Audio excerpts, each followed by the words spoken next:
부동산 114. 좋아요와 구독하기는 사랑입니다. 안녕하세요. 반갑습니다. 부동산입니다. 오늘의 키워드 분양가 상한제, 김포 도시철도, 로또 분양에 대해서 이야기해 보도록 하겠습니다.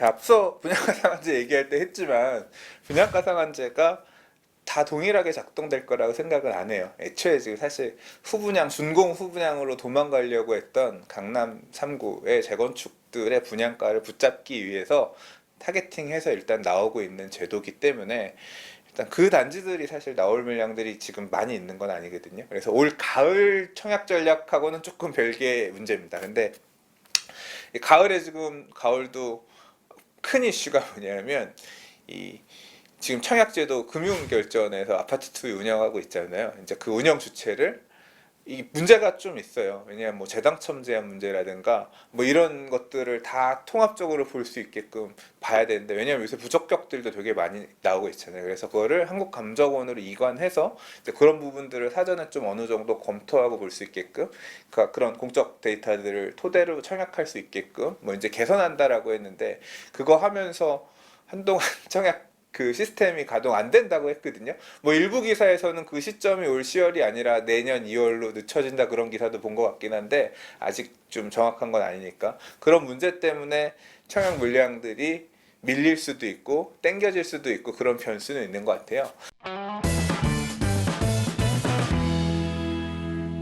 근데 제가 이제 이 질문 관련해서 부동산 114 쪽에서 이제 올해 그럼 가을에 어디 분양한대요? 라고 해서 주셨을 때 서울 수도권의 분양 단지들 리스트 주신 걸 좀 보셨거든요. 그래서 그 단지들 중에서 좀 눈길 가는 곳들, 그러니까 눈길 가는 곳이라고 하는 건 결국 우리는 주변 시세에 비해서 얼마나 매력 있는 분양가가 나오느냐, 얼마나 싸게 나오느냐가 사실은 핵심이죠. 싸게 나오면 청약할 만한 거고, 비싸게 나오면 다른 청약을 기다릴 수 있는 거, 그런 건데, 일단 분양가가 없는 상태에서 일단 주요 단지들을 몇 개 봤어요.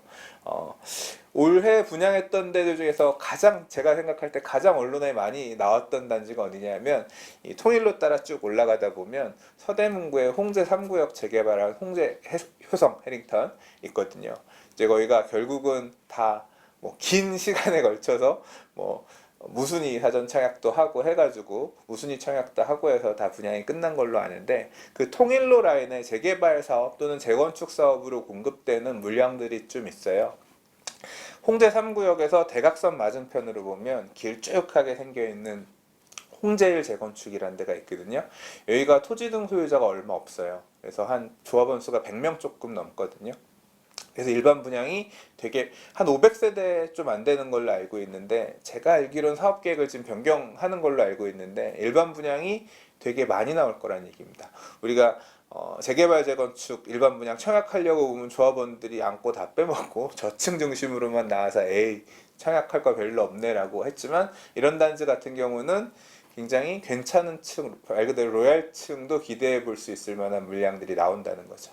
그리고 뒤쪽으로는 산 조망도 나오고 개방감 있는 형태고, 그리고 주변에 인근에 이제 이런 재개발 사업을 통해서 입주한, 맞은편에 보면 홍은 2구역 재개발해서 지어진 북한산 더샵이라고 아파트 기준 가격들 설정해 주는 가격들이 있거든요. 그래서 그런 아파트의 지금 시세에 비교해서 먹을 게 있다, 분양가가 매력적으로 나왔다라고 하면 충분히 한번 검토해 보실 만한 단지입니다. 그리고 그 다음에 또 하나 얘기가 나오는 게, 이게 사실 서울 안에 재개발 구역들은, 재건축 구역들은 대부분 1군 업체들이 시공하는 데들이 많은데, 2군 업체들, 지방에서 택지지구 공급들 이런 거 많이 해서 성장한 데들이 지난 하락장에 시공사들 잘 안 잡히는 데들 공격적으로 가서 수주한 데들이 있어요. 호반 이런 데서도 수주한 데가 있고, 계룡건설 이런 데서 수주한 데가 있거든요.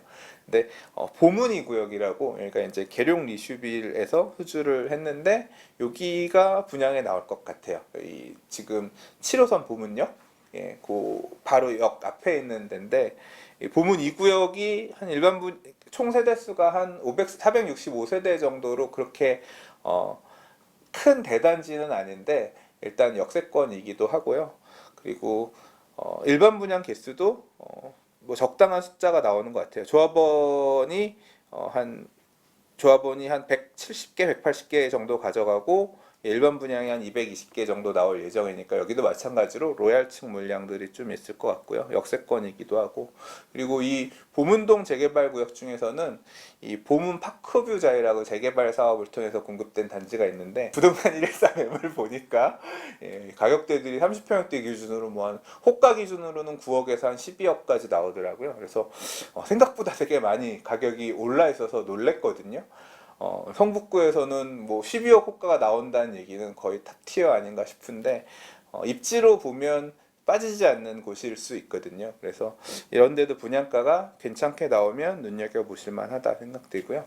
그리고 이제 용산에도 사실 재개발 구역이 얼마 많이 안 남았거든요. 사실 뭐 한남 뉴타운이라고 하는 이제 대단지 물량이 있지만 거기도 좀 분양까지 나오려면 시간이 걸리는데, 효창동 쪽에 재개발 구역이 몇 개 있었습니다. 대부분 다 마무리가 됐어요. 마지막 남아있는 효창 6구역이라고, 여기는 태영건설에서 대시양이라고 지는데 일반 분양이 이렇게 많지는 않아요. 숙대 입구, 그러니까 숙대 바로 옆쪽에 있는 효창공원 바로 위에 있는 위치인데 여기도 일반 분양 할 겁니다. 그래서 효창 6구역도 물론 이제 용산 안에서 A급지라고 할 수는 없지만 일단 용산 뭐 아주 개발 이슈가 많은 용산 지역에 지어지는 새 아파트라고 할 수 있기 때문에 여기도 눈여겨 보실 만합니다.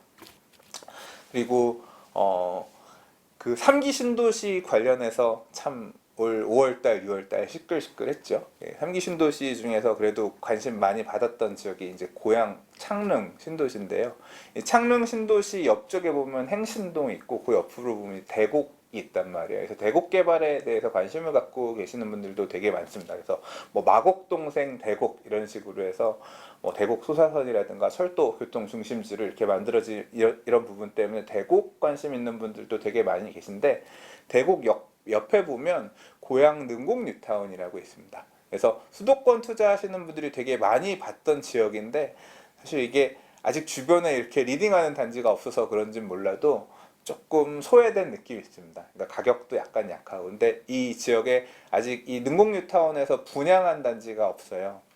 능곡 뉴타운에 첫 분양이 나옵니다. 능곡 1구역 재개발하는 능곡 두산 2부가 일반 분양이 있을 예정이거든요. 물론 이제 이 이후에 나오는 이제 더 큰 단지들 메인 대장들이 있긴 있습니다만, 항상 이런 뉴타운이나 이런 데 나올 때 첫 분양은 분양 실패할까봐 좀 분양가를 조심스럽게 내는 경향이 없잖아 있거든요. 그리고 일단 대장도 아니고 하다 보니까, 그래서 분양가 이런 부분들이 주변 가격을 견주어 볼 때 매력이 있다라고 생각하면 한번 눈여겨볼 만한 그런 수준은 된다고 생각합니다.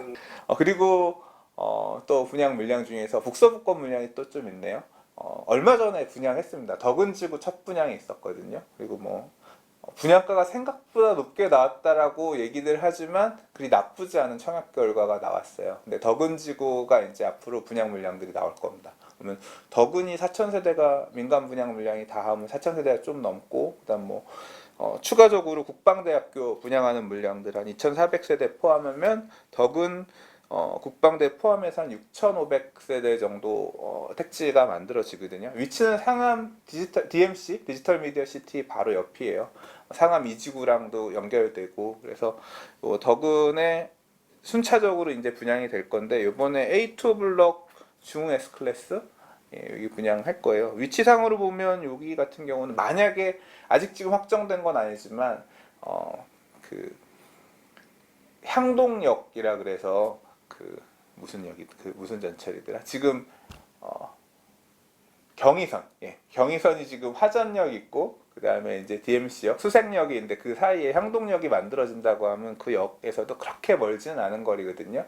그래서 덕은지구도 이제 DMC라고 하는 업무지구를 끼고 있는 창릉 신도시에서도 멀지 않고 그렇기 때문에 뭐 이 지역 같은 경우도 눈여겨 보실 만한 청약 물량이다 생각되고요. 그리고 이제 수도권 분양 물량 중에서 인천 부평에 이제 부천 이게 그 그러니까 7호선 연장이라든가 GTX-B라든가 이런 기대감 때문에 사실 요새 인천 쪽 정비사업 투자하시려는 분들의 관심도 되게 핫한 편이긴 하거든요. 그 사업 물량들이 그러니까 과거에 되게 핫하게 움직이다가 부동산 경기 안 좋아지면서 멈춰섰다가 서울 멈춰선 거랑 비슷합니다. 다시 재개해서 이제 마무리 단계까지 와서 분양 물량들 나오는 사례들이 있어요. 그래서 이제 지금 뭐 의정부 이런 데도 분양한 데 있고 부천 쪽도 분양하는 데 있고 있는데 부평에서도 보면 이제 그 산곡 6구역, 산곡 4구역 이런 데가 사람들이 많이 얘기하는 재개발 구역이거든요. 근데 이제 산곡 4구역이 조금 먼저 분양에 나섭니다. 그래서 한 800세대 정도 되는데요. 여기도 조합원이 한 245명밖에 안 되고 일반 분양이 거의 한 500개 정도 나올 만한 단지예요. 그래서 여기 이제 새로 지하철역이 들어올 거고 주변으로는 청천 1구역, 2구역, 상곡 4구역, 6구역 이렇게 재개발 사업 등을 통해서 어쨌거나 기존의 노후한 주택가들이 전체적으로 아파트 몇천 세대 이런 규모로 바뀌는 지역인데 이제 이 지역들도 이제 실수요자분들, 뭐 일반 분양 보시려는 분들 중에서는 관심 있게 보고 계신 분들이 계십니다. 분양 개수도 많고 그래서 이 정도 정비사업 물량들 또는 이제 택지 물량들 좀 보면 될 것 같고요.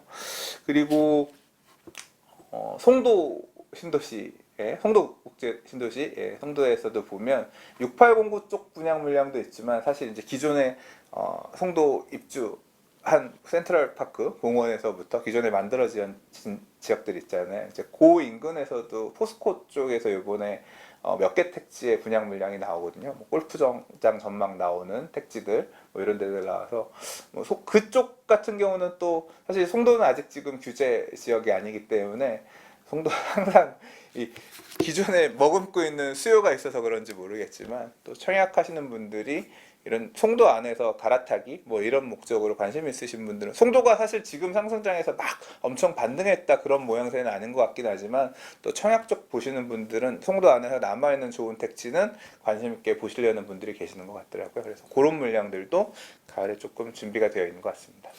네, 사실 저는 부동산을 볼 때 기반 시설 어떤 것도 중요하지만 진짜 중요한 게 고용이라고 생각하거든요. 얼마나 좋은 일자리가 그 배후에 있느냐. 그러니까 그 주택 공급이 채워줄 수 있을 만큼 좋은 고용이 그 주변에서 만들어지고 있느냐 이런 부분들이 더 중요한데 그런 부분들도 좀 참고해서 판단하시면 좋겠습니다. 그리고 또 빼먹은 게 안양 쪽 재개발 재건축 사업으로 나오는 분양 물량들도 좀 예정되어 있는 것 같은데요. 사실 안양은 이제 굉장히 대단지 재개발 물량이 있고 좀 소규모 한 400세대, 300, 400세대 단지들도 좀 있는데 안양 쪽 물량이 대단지 물량들이 그렇게 별로 없어서 일단 말씀을 안 드렸고요. 다음에 기회가 되면 또 얘기해 보도록 하겠습니다. 지금까지 3가지 주제로 이야기를 나눠봤는데요. 어떻게 도움이 되셨나요? 시청해주셔서 감사하고요. 다음 시간에는 더욱 유익한 주제로 찾아뵙도록 하겠습니다.